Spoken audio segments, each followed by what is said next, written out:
And money is on Blake Lively being wrong. No matter what you do in life, you never, ever, ever go full Amber Heard. First of all, congrats on your little bump. Congrats on your little bump. What about my bump? Blackmail, extortion, boycotting, or maybe even a love triangle. The Blake Lively versus Justin Baldoni case just took a whole nother turn, and the newest proof against Blake has gotta make you ask, can she be facing criminal charges? It's like a Hollywood true crime. We're getting pieces coming out, right, every lawsuit and every complaint that are filling us in on what actually happened. And that's what I think myself and so many people are invested in. I didn't know who this Justin Baldoni guy was. No offense, didn't really care. Right. But the more I'm learning about what Blake Lively and Ryan Reynolds seemingly did, they're trying to cover up a crime. That's what I really do think is happening here. And then there's Taylor Swift. Again, we all already know that she's been dragged into the whole mess. But more and more evidence shows that she may have had her fingers in the pie right from the start. And that, yes, she is just as guilty as Blake Lively and Ryan Reynolds. And speaking of Ryan, the newest evidence also has to make you wonder, is Ryan simply defending his wife in her allegations against Justin? Or has he been on a personal warpath to destroy Justin because there was actually a romance brewing between Blake and Justin? The alleged sex tension between these two. If you look at the full complaint, there are texts between them that go on and on about their connection and how he really likes her. He loves this version of her, but he loves the other version of her too at 11 o'clock at night. And I'm telling you, it's felt flirty to me. I'm sure you've heard the theory before, but there are now actual text messages, behind the scenes testimonies, and pretty cringe interviews that all hint at the same thing. Blake and Justin had a thing going, and Ryan got jealous. And if we look at the timeline of how all the events unfolded, then this theory starts to look pretty believable. All agree that the moral crimes committed here by Ryan Reynolds against Justin Baldoni have amounted to high treason. As Blake and Justin's case rages on, more and more evidence is being dropped, and each time it's looking worse and worse for Blake. But aside from all the receipts shared by Justin's lawyer, there's also more and more damaging evidence coming out of back channels, most of which from people who had the inside scoop of what really went down behind the scenes on the It Ends With Us set. Thanks to Candace Owens, who has made it her personal mission to dig everything up and expose the truth. It's now looking like Blake and Ryan had already concocted a master plan to destroy Justin and to take over his film, long before Blake even filed her lawsuit, and long before the breaking New York Times report that shattered Justin Baldoni's reputation. But before we can get into why there's this idea that Blake could be facing criminal charges, we have to take a closer look at Taylor Swift and how she fits into everything. Because context is key in this plot twist, and Taylor seems to have been a big part of it right from the start. As we already know, Justin claims that Blake and Ryan used Taylor Swift to manipulate him into accepting some script rewrites that Blake and Ryan had made to Justin's script. Because remember, Justin was actually writer, producer, and director on the film. He even owned the rights to the book on which the film was based.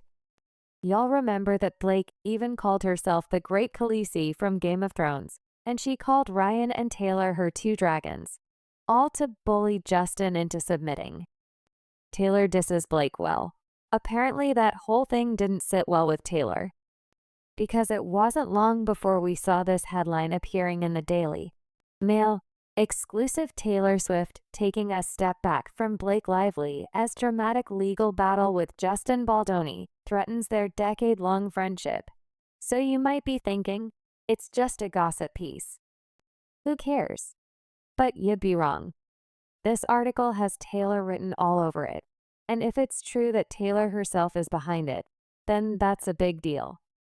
And here's why I say Taylor may have actually published the article herself. We now know this thanks to Candace, who had this bombshell to share.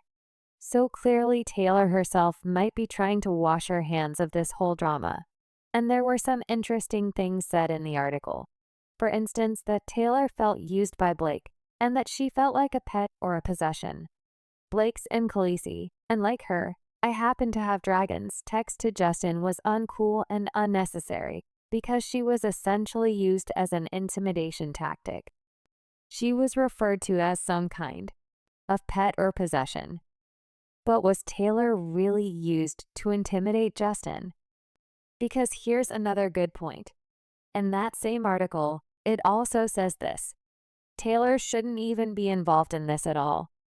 She was only going over to visit Blake and Ryan with the understanding that the meeting would be over. So from the article, Taylor was apparently never meant to be part of the meeting between Blake and Ryan and Justin. That's all fair and well and good. But here's the question. If she wasn't meant to be part of the meeting, why didn't she just wait for the meeting to finish? Because now it's kinda looking like she inserted herself in the meeting. Anyway, but here's where things get really interesting and a bit creepy. Because according to Candace Owens, Taylor Swift may have had a hand in another article. You know, that article that destroyed Justin Baldoni? New York Times article. This took some clever investigation. But when internet detectives came across this next clip, they all had an aha moment. See this guy saying, "Sleep tight" to Taylor. Well, that guy is none other than Ronan Farrow, who, surprisingly enough, the Daily Mail had also previously reported that he and Taylor are good friends. Taylor Swift's surprising new friendship with liberal journalist Ronan Farrow revealed. And why is this important? Because Ronan Farrow can probably be considered as the godfather of the hash meta movement. He was the guy who exposed Harvey Weinstein, and according to Candace, he's also worked for the New York Times, the same magazine who broke the news on Blake Lively, alleging that Justin Baldoni at her. And as per Candace Owens, well, she doesn't believe that Blake and Ryan have enough star power to pull strings at the New York Times. But guess who does? Yup, Taylor Swift. And if all this is true, then this next bit of information is all the more crazy. And that is the date which this video clip was taken. Early November 2024, a month before the New York Times article was published. So what internet detectives and even Candace Owens are asking is this: did Taylor Swift collude with Blake and Ryan to run the New York Times piece and to discredit Justin Baldoni and to steal his film away from him? Because this next bit of evidence will really get you questioning Taylor's innocence. But more importantly, it may get you thinking, should Blake Lively and Ryan Reynolds go to jail? The Reddit post somehow, this one slipped through the cracks and everyone missed it. But it's a Reddit post that was posted 6 months ago. And this is important. 6 months ago. This is long before the New York Times piece came out, and this might just be the proof that Blake did some shady illegal criminal stuff. Because everything that was said in this post was said before it all became a public fiasco. So for sure, this person knew exactly what was going on. So yeah, let's look at that post. Supposedly, Blake felt that Justin made her uncomfortable on set. One instance in particular, they said, was that Justin told Blake she looked sexy in what she was wearing on set. I don't know the context around it. We now know that this is true, and Justin has even proven that Blake's claims were misleading. So on to the next point. Apparently, Justin wasn't happy with the original editor's cut of the movie, so he hired his own team to do his version of the movie. Blake wanted to do her own version of the movie as a result, but Sony said no. We already know that all of this also happened, and it has since been made public.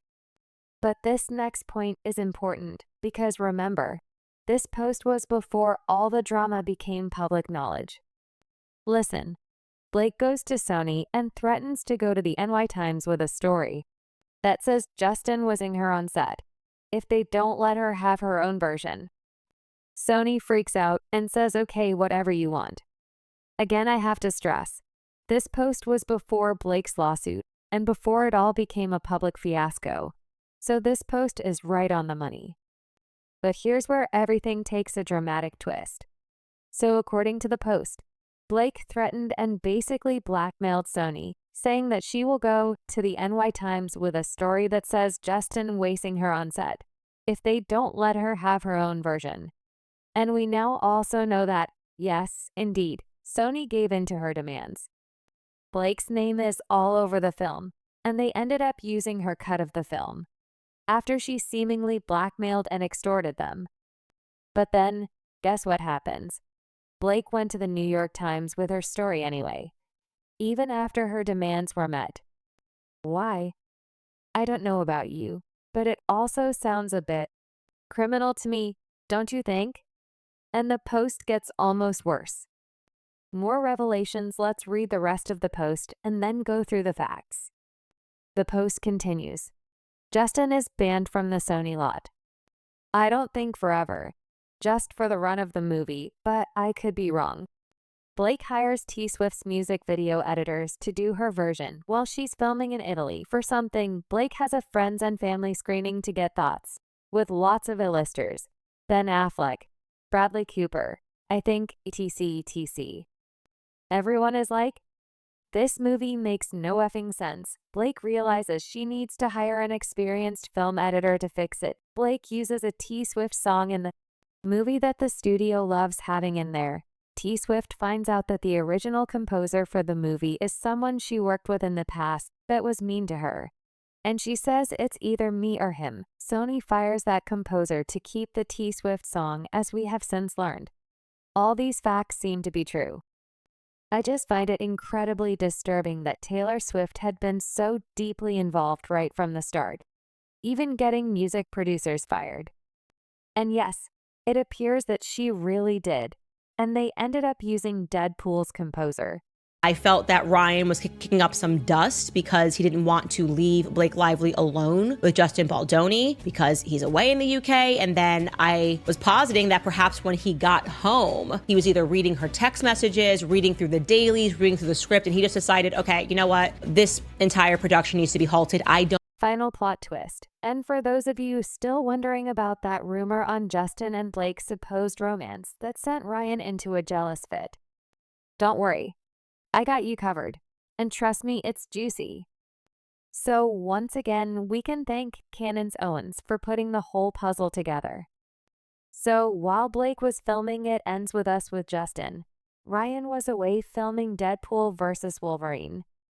So the theory goes that Blake and Justin got a bit too close and flirty for Ryan's liking. And there are countless texts between Blake and Justin that support this theory. So while some think Blake tried to destroy Justin because she wanted to take over the film, others think that Ryan is the real villain who wants to destroy Justin out of jealousy. And there are some hints that this can be true. For instance, some scenes from Deadpool where it clearly seems that Ryan is mocking Justin Baldoni. For instance, the comment about Lady Poole just having a baby.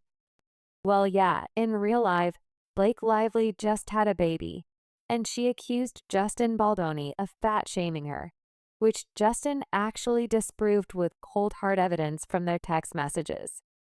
And like in the next clip, just hear the comments about his dog shopping for a new papa, almost as if likening it to Blake shopping for a new husband. That's why we think in this next interview, he also took a swipe at Blake and Justin's rumored romance.